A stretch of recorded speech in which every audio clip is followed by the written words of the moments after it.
बिस्मिल्लाहिर्रहमानिर्रहीम, अस्सलाम वालेकुम। आप देख रहे हैं प्रोग्राम हर जाविये से और मैं हूं जवाद कमाल। हुकूमत के खिलाफ अदम एतमाद की गूंज बढ़ती जा रही है। अपोजिशन अपने मेंबरान से दस्तखत भी करवाती नज़र आ रही है और ऐसे में हुकूमत की जानिब से ये दावा किया जा रहा है कि उसके मुख्तलिफ MNAs को ख़रीदने की कोशिश की जा रही है, उन्हें पैसों की ऑफ़र की जा रही है। तो हम प्रोग्राम में पहला सवाल ये रखेंगे कि क्या छांगा मांगा की सियासत पाकिस्तान में फिर से शुरू हो गई है।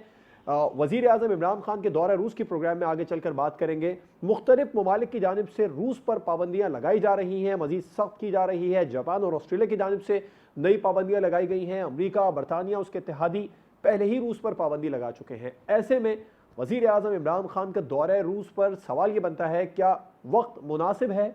और प्रोग्राम के आखिर में बात पीका कवानीन की होगी, जिसमें अटॉर्नी जनरल और MQM पाकिस्तान ने भी इसकी मुखालिफत कर दी है। MQM पाकिस्तान की जानिब से बाकायदा तौर पर ख़त लिखा गया है वज़ीर आज़म के नाम और फौरी तौर पर इस ऑर्डिनेंस को वापस लेने का कहा गया है। क्या हुकूमत अब इस ऑर्डिनेंस पर नज़रसानी करने जा रही है? प्रोग्राम में इन तमाम तर मामलों पर बात होगी। अपने मेहमानों का आपसे तारुफ करवाऊंगा। सीनियर तजियाकार शहजाद चौधरी साहब प्रोग्राम में हमारे साथ मौजूद हैं। सीनियर एनालिस्ट सज्जाद मीर साहब ने भी स्काइप पर हमें ज्वाइन किया है। सीनियर तजियाकार रज़ा रूमी साहब और सीनियर एनालिस्ट अलीना शिगरी साहबा प्रोग्राम में हमारे साथ मौजूद हैं। सज्जाद मीर साहब, हुकूमत का अपोजिशन पर MNAs खरीदने का इल्जाम, क्या छांगा मांगा की सियासत दोबारा शुरू हो गई पाकिस्तान में?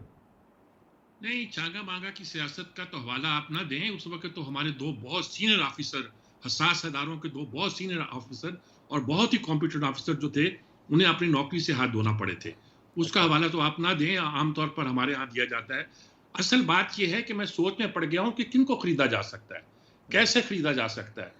अगर मुस्लिम लीग नून ने 16 मेंबरान की बात की है, तो वो तो बहुत, मैंने 2 दिन पहले भी आपसे अर्ज किया था शायद, कि पंजाब में 25 मेंबरान हैं जहांगीर तरीन ग्रुप के, जिनके बारे में ये कहा जाता है कि वो कहते हैं कि हमें नून लीग का टिकट दे दो तो हमारे लिए यही टिकट मुनासिब रहेगा, तहरीक इंसाफ के टिकट पे हम नहीं जीत सकते।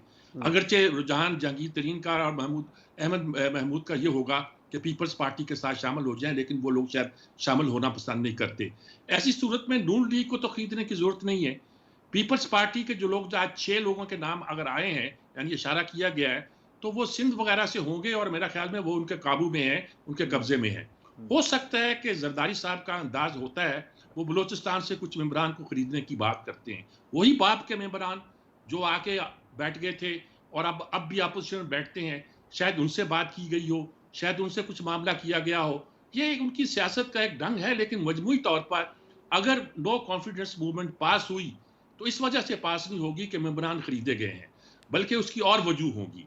यकीनी तौर पर लगता है कि जेर जमीन बहुत सा काम हो रहा है और अब तो ओपन हो गया है, खुलकर हो रहा है। जिस इशारे की बात की जा रही है, मेरा ख्याल में अगर इशारा ना भी हो तो वो कुव्वतें अब न्यूट्रल नजर आती हैं और हो सकता है कि चंद दिन के अंदर, कहा जाता है कि मार्च के दूसरे हफ्ते में नो कॉन्फिडेंस मूवमेंट पेश हो जाएगी और अंदाजा हो जाएगा कि ये बिकने वाले अगर लोग हैं तो किस बात पे बिके हैं, टिकट पे बिके हैं या पैसों पे बिके हैं। इसका अंदाजा करना मुश्किल नहीं होगा। मेरे ख्याल में ये इस वक्त चांगा मांगा की सियासत या ये कहना कि लोगों को खरीद कर नो कॉन्फिडेंस किया जा रहा है, जरा मुश्किल बात लगती है। ये काम हुकूमतें करती हैं और वो नहीं मुझे होता नजर आता। शहजाद चौधरी साहब, आप मुत्तफिक हैं इस बात से कि पाकिस्तान में एक बार फिर से छांगा मांगा की सियासत शुरू हो गई फवाद चौधरी साहब के बयान के बाद?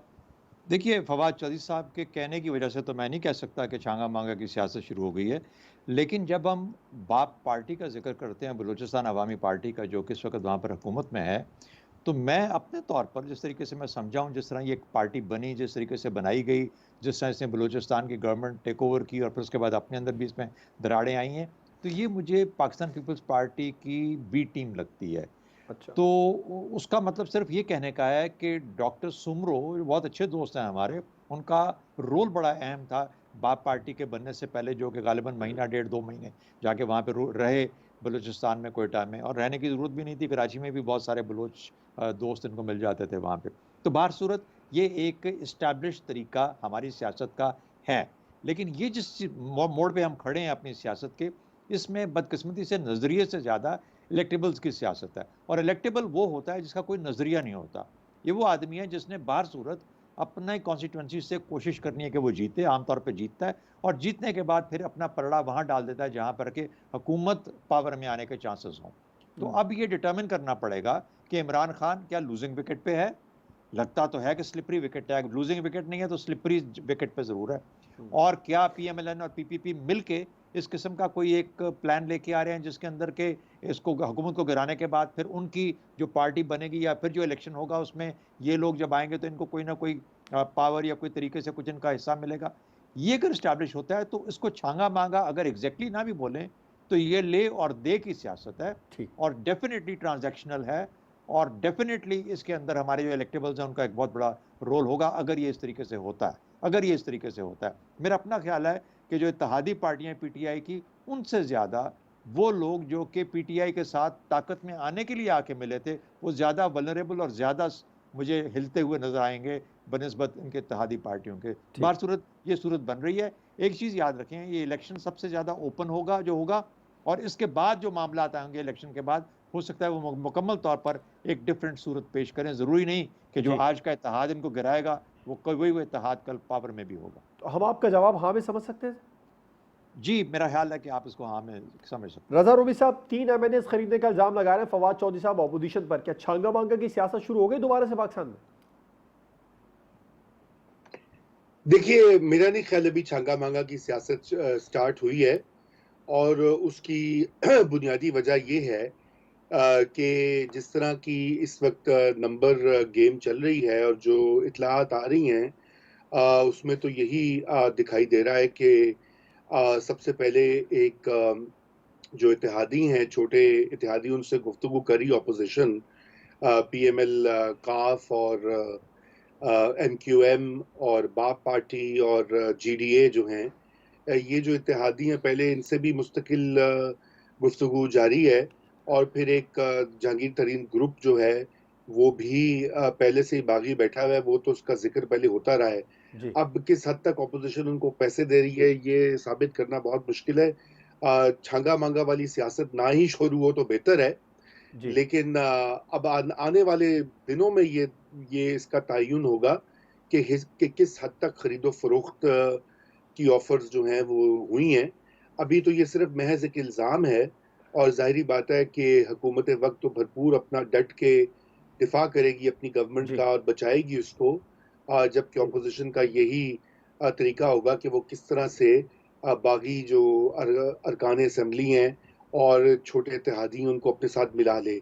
अब ये आने वाला ये वक्त बताएगा। अभी ये कहना कबल अज़ वक्त है कि छांगा मांगा की सियासत स्टार्ट हो गई है, अलबत्ता ये कि वो होनी कतई नहीं चाहिए। ठीक, अलीना साहिबा, फवाद चौधरी साहब ने जैसे कहा कि 3 एमएनएस खरीदने की कोशिश की ऑपोजिशन ने, क्या आप भी मुत्तफिक हैं छांगा मांगा की सियासत शुरू हो गई? जवाब अव्वल तो फवाद चौधरी साहब वफाकी वजीर हैं, बड़े जिम्मेदार आदमी हैं। अगर वो ये कह रहे हैं तो ठीक कह रहे होंगे, हमारे पास तो कोई वजह नहीं है कि उनकी स्टेटमेंट को हम डिनाई करें। लेकिन मेरा सवाल ये है कि छांगा मांगा की सियासत आखिर खात्म कब हुई इस मुल्क में? आपको याद है कि यूसुफ रजा गिलानी साहब जीत गए थे, कैसे जीत गए थे? नंबर्स तो हुकूमत के पास पूरे थे। उनके बेटे की वीडियो भी सरफेस हुई थी, आपको याद होगा, जो कि पीसीबी में चल भी रहा है वो केस, जहां पर वो बता रहे थे उस वीडियो में कि जी वोट कैसे डालना है, वोट जाया कैसे करना है। फिर आप आ जाए सादिक संजरानी साहब के खिलाफ जो है, आपको याद होगा, वोट ऑफ नो कॉन्फिडेंस आया था। नंबर्स ऑपोजिशन के पास पूरे थे लेकिन फिर भी वो वोट ऑफ नो कॉन्फिडेंस जो है वो नाकाम हो गया था। ये क्या छांगा मांगा की सियासत नहीं थी? अभी हाल ही में सेनेट से स्टेट बैंक का बिल जो है वो पास किया गया है। पास कैसे हुआ?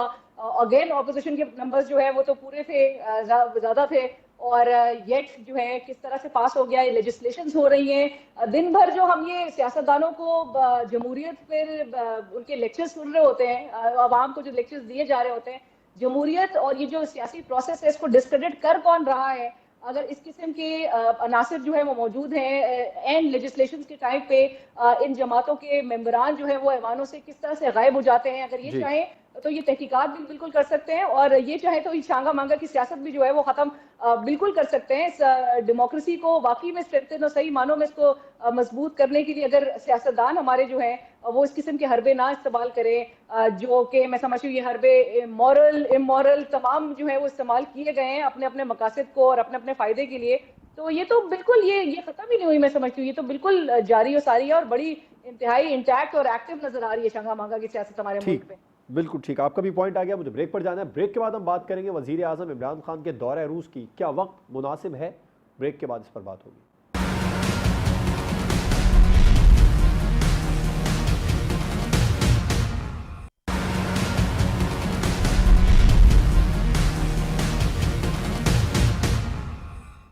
Welcome back. अमेरिका, बरतानिया के बाद जापान और ऑस्ट्रेलिया ने भी रूस पर नई पाबंदियां लगा दी हैं। ऐसे में वजीर आज़म इमरान खान का दौरा रूस, शहजाद चौधरी साहब, क्या वक्त मुनासिब है? भाई वक्त तो मुनासिब नहीं है। ईरान पे जब पाबंदियाँ लगी और अभी भी लगी हुई हैं, और जब से लगी हैं उस वक्त से अब तक दुनिया भर से ममालिक इंक्लूडिंग बशमूल पाकिस्तान, हम वो काम नहीं कर पाए, उनके साथ तिजारत नहीं कर पाते, हम कुछ कर उनके साथ मामलात आगे बढ़ा नहीं सकते। और उसकी बड़ी वाज़ेह वजह थी कि हमारा जो इंटरनेशनल बैंकिंग के साथ लिंकेजेस हैं वो सारे के सारे फिर वल्नरेबल हो जाते हैं। हम मुमकिन है कि हमारे अकाउंट्स को फ्रीज़ कर दिया जाए और बाकी मुश्किलात, ट्रेड नहीं की जा सकती।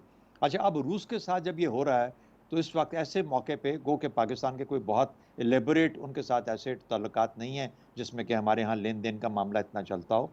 तो उसके बावजूद अगर हमारे वज़ीर आज़म साहब जाते हैं और कुछ वहाँ पे कुछ मुआहदे कराते हैं और कुछ ऐसे मामलात कराते हैं जिसके बाद पाकिस्तान फिर उनके साथ नत्थी हो जाता है, तो फिर पाकिस्तान को भी उसी किस्म की सैंक्शन लिस्ट में आने के खदशात हैं। दूसरी बात यह है कि अपने वज़न के हिसाब से सोचना चाहिए। ईरान और रूस ने तो सैंक्शंस सह ली, हम ऑब्वियसली नहीं सह सकते, हमें केयरफुल होना चाहिए था। बेहतर होता कि यूक्रेन के मामलात सेटल हो जाते, महीना 2 महीने वेट कर लेते, उसके इंतज़ार के बाद चले जाते। जब भी किसी चीज़ का कोई ये देखना हो कि ये जो उन्होंने कदम उठाया है इसका कोई फ़ायदा है या नुकसान है, तो उसका एक कॉस्ट बेनिफिट कंपैरिजन ज़रूर करना चाहिए। मेरा ख्याल है कि इमरान खान साहब के इस विज़िट, हमारे वज़ीर आज़म, पाकिस्तान के वज़ीर आज़म के इस विज़िट के साथ रिस्क ज़्यादा हैं, बेनिफिट्स शायद इतने ना हों।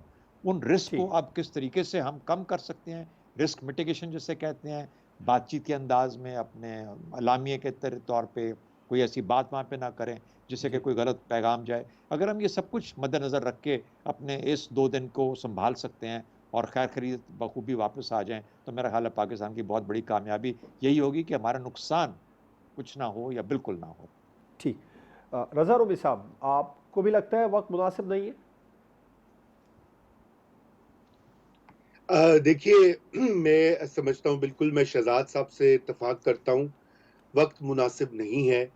और ये जो सब कुछ वहाँ पर टेंशन हो रही है यूक्रेन और रूस के दरमियान की, जो सेंसिटिव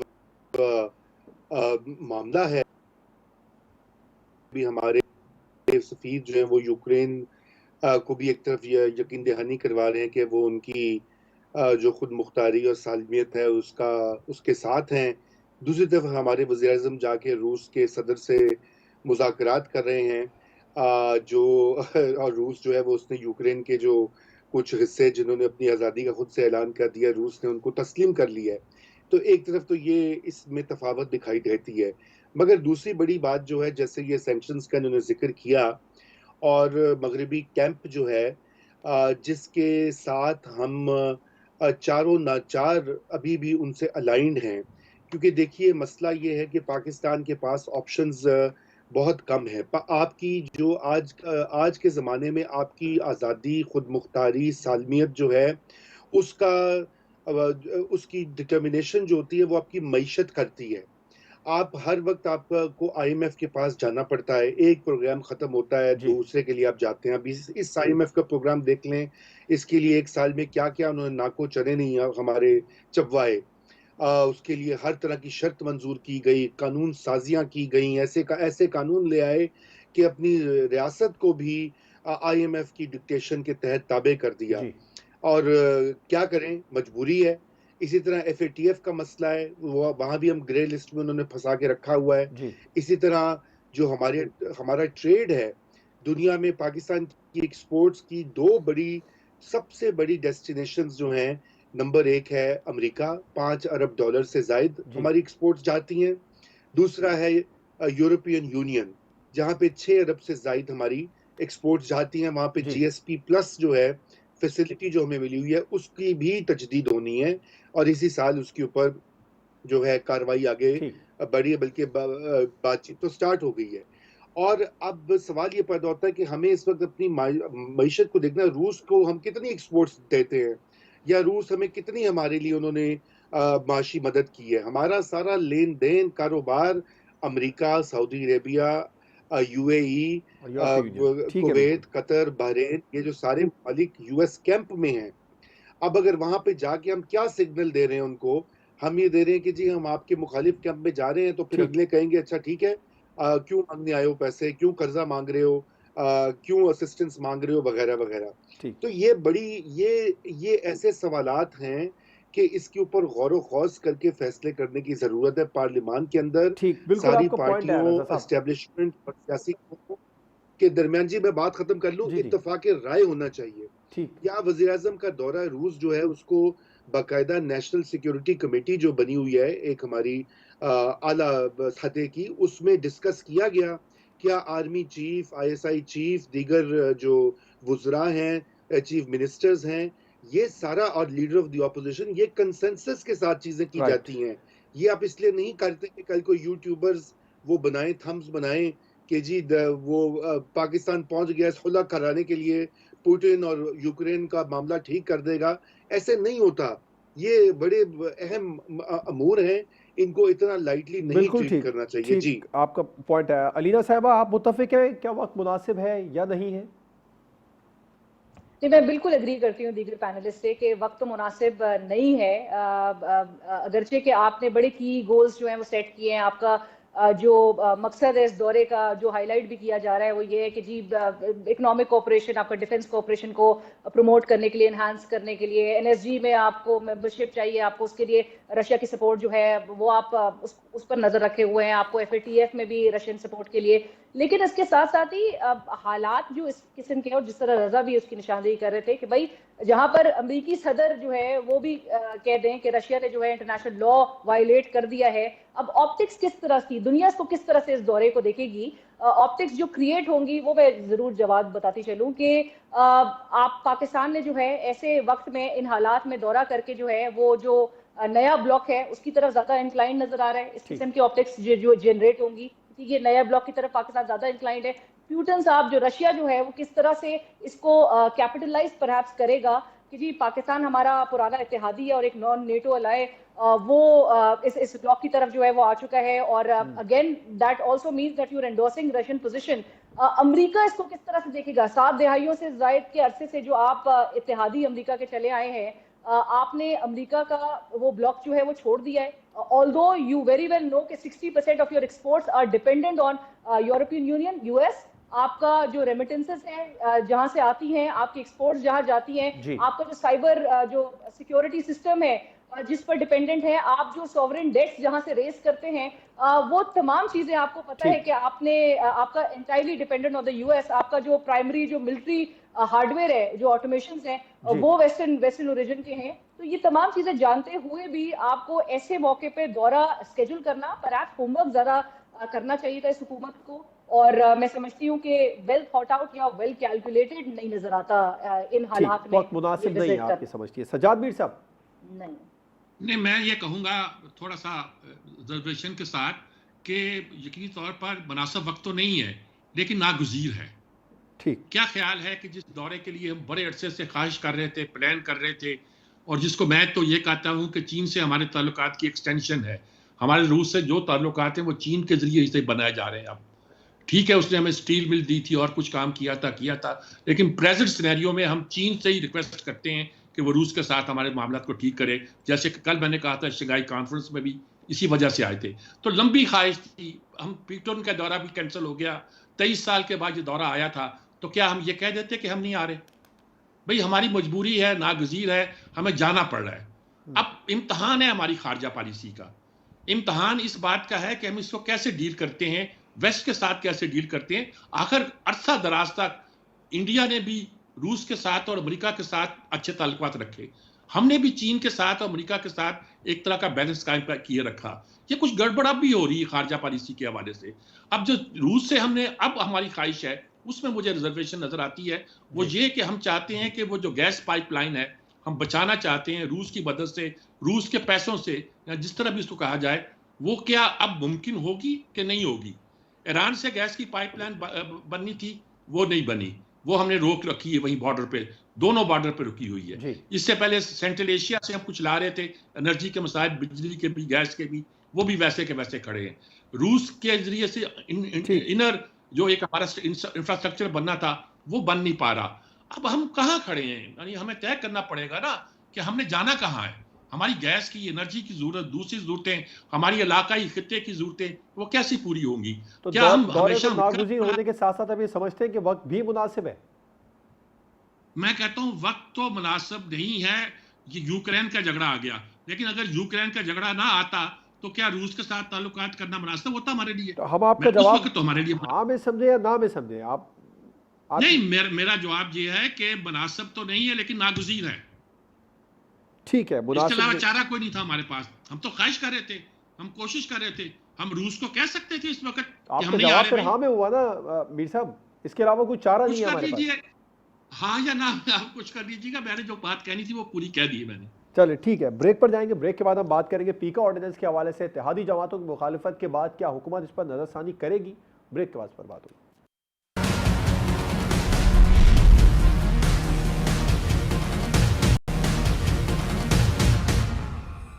वेलकम बैक। पीका ऑर्डिनेंस पर हुकूमत की इत्तेहादी जमातों की मुखालिफत भी सामने आ गई है। वफाकी वजीर अमीनुल हक ने खत लिखा है वजीर आजम को और फौरी तौर पर इस ऑर्डिनेंस को वापस लेने का मुतालबा किया है। रजा रूमी साहब, हुकूमत को फौरी तौर पर नजरसानी की जरूरत है इस ऑर्डिनेंस पर? जी, मेरे ख्याल से बिल्कुल ज़रूरत है फौरी तौर पर। और उसकी वजह ये है कि ये कानून जो है ना सिर्फ कि आपने देखा इस्लामाबाद हाई कोर्ट ने जिसकी जो जो उसका सेक्शन 20 है उसके ऊपर कार्रवाई करने से रोक दिया एफआईए को, क्योंकि ये एक ऐसा ऑर्डिनेंस है जो कि तमाम तर पाकिस्तान का आइन और दीगर जो मरवजा कवानीन हैं उनकी रूह को वायलेट करता है। आप किसी को 6 महीने के लिए बंद नहीं कर सकते कि आप तहकीकात करेंगे और तब तक आप फैसला करेंगे कि जी वो उसने कोई गलती की है कि नहीं की है। अब बहुत क्लियर है हमारा आइन और हमारी जो पूरी ज्यूरिस्प्रूडेंस कि उसमें आप जो है पहले इल्ज़ाम जो होता है उसकी तहकीकात करते हैं, उसको साबित करते हैं और फिर पकड़ते हैं। ये कोई तरीका कार ही नहीं है। अलबत्ता ये ज़रूर कहना ज़रूरी है कि ना सिर्फ हुकूमत की इत्तेहादी जमातों ने ये किया है, बल्कि पाकिस्तान की सिविल सोसाइटी और सारे का सारा जी मीडिया बिला तखसीस इस कानून की मुखालिफत में सामने आ गया है। हुकूमत ने, जिसे कहा जाता है ना, अपने ही पाँव पे कुल्हाड़ी मारने का जो तरीका और फन है वो कोई सीखे तो पीटीआई से सीखे कि इस वक्त जबकि मुल्क को उनको इतनी बड़ी अंदरूनी चैलेंज का सामना है, ऑपोजिशन उनके खिलाफ सफ आ रहा है और बैरूनी महाज पे उनको कितने मसाइल हैं जी और उनके देखा देखी वो ये वाले काम कर रहे हैं, तो बजाय इसके कि फिर वो कंप्लेन करते हैं कि जी मीडिया हमारे ठीक। खिलाफ है और ऐसा है और वैसा है, तो ये बिल्कुल ये कानून फौरी तौर पे इसको वापस करना चाहिए। और फाइनली ऑर्डिनेंस की क्या जरूरत है जब पाकिस्तान में एक पार्लियामेंट मौजूद है, ठीक। वहां पे डिबेट क्यों नहीं की गई? ये भी बात जो है कोर्ट में इसके ऊपर भी होगी गुफ्तगू कि ये जो हुकूमत ऑर्डिनेंसेस के थ्रू हो रही है ये तरीकाकार बंद होना चाहिए। ये तरीकाकार एक जमहूरी ठीक, बिल्कुल ठीक। मुल्क है, हुकूमत को उस पर फौरी नजरसानी की भी मुल्क में जरूरत कोई है। अलीना माशरा साहिबा, है नहीं। जी जवाद, मैं अग्री करती हूँ। रजा ने भी जिस तरह से कहा, ये एक ड्रेकोनियन लॉज को करार दिया जा रहा है, तमाम सहाफती तंजीमें भी, सिविल सोसाइटी भी, एब्सोल्युटली। और जब ये जो लॉ था पीका, जब ये नून लीग लेकर आई थी तो यही पाकिस्तान तहरीक इंसाफ और यही इमरान खान साहब थे जो उसकी मुखालफत करते थे और उसको कहते थे कि जी ये पॉलिटिकल विक्टिमाइजेशन, हमारे सोशल मीडिया एक्टिविस्ट और इनको अरेस्ट करना, इनको थ्रेटन करना, ये पॉलिटिकल विक्टिमाइजेशन है और इसका अब्यूज जो है अनएक्सेप्टेबल है डेमोक्रेसी का। सो ये मसला पाकिस्तान में कानून होने का नहीं है, जी मसला है कानून का जो इस्तेमाल है और जिसके हवाले से खदशात भी जाहिर किए जा रहे हैं कि इसका मिस यूज जो है, that is what is worrisome. इस वक्त आपको पता है कि डिफेमेशन के जो लाइबल लॉज मौजूद हैं, अगर वो इनएफिशिएंट है, अगर वो काम नहीं करे, तो आपका काम है उसको स्ट्रॉन्ग बनाना, ना कि आप उसको साइड करके आप इस किस्म का इसको एक क्रिमिनल मैटर बना दे और उसके बाद जिस तरह का हम मिसयूज देखेंगे, मेरा नहीं ख्याल है। I do believe and even as a journalist मैं जवाब यहाँ पर अग्री करती हूँ इस बात से कि इस मुल्क में बहुत चीजें गलत हो रही हैं, बहुत चीजें गलत हैं आपको, लेकिन उसके हवाले से जो है वो अपनाने की जरूरत है, ना कि आप जी सब कुछ साइड पे करके। और मेरे ख्याल से सियासी जमातों को भी यहाँ पर एक बहुत किरदार प्ले करने का है। जो पॉलिटिकल सेल्स बने हुए हैं, सियासी जमातों को चाहिए वो जी आया कि डिसाइड करें और डिसाइड करके ये पॉलिटिकल सेल्स जो है या तो उनको शट डाउन कर दें, काफी मामला जो है वहां से ही बेहतर होना शुरू हो जाएंगे। लेकिन freedom of speech, freedom of expression, इसको आप और तनकीद जो है, असल तो ट्रिगर वहीं से ही होता है मामला की जी तनकीद हुकूमत को बर्दाश्त नहीं है और इस किस्म के फिर वो ऑर्डिनेंसेस के थ्रू जो है, इस किस्म के लॉज जो है वो ठीक। लेकर आ जाए। मेरा नहीं ख्याल है मेरे कि ये जुडिशल जो स्क्रूटनी है उसको ये लॉ जो है वो स्टैंड कर सके। सज्जाद मीर साहब, इत्तेहादी जमातों की मुखालिफत के बाद आपको लगता है हुकूमत फौरी तौर पर इस पर नजरसानी करेगी? यकीनन करेगी, बल्कि कर चुकी है। अच्छा। अटॉर्नी जनरल का बयान, उनकी मुलाकात वजीर आजम से और उसके बाद उनका बयान बड़ा मानीखेज है। वो कहते हैं ये ड्रैकोनियन लॉ है। अटॉर्नी जनरल कह रहे हैं, कोई और नहीं कह रहा।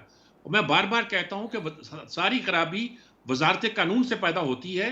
और मैं रिजर्वेशन रखता हूं फरूक नसीम साहब के बारे में, कई बार बयान भी कर चुका हूं। लेकिन अटॉर्नी जनरल जो भी आता है वो कम से कम कानूनी बातों करता है, नकल की बातों करता है। बेटे कभी दुनिया में कहीं इसको फौजदारी मुकदमा तो नहीं बनाया जाता।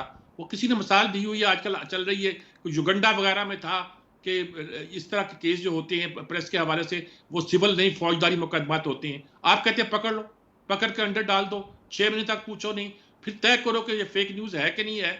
ऐसा बेतुका कानून जिसकी कोई तुक ही नहीं है।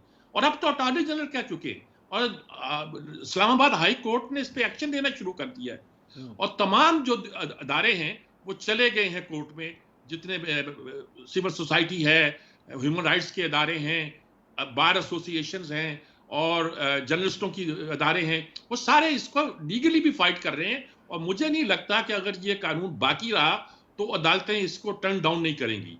देखिए ये तो एक असूली बात है कि फ्रीडम ऑफ प्रेस बहुत इंपॉर्टेंट है, लेकिन ये जो कानून बनाया गया है ये तो हद से बड़ा हुआ कानून है।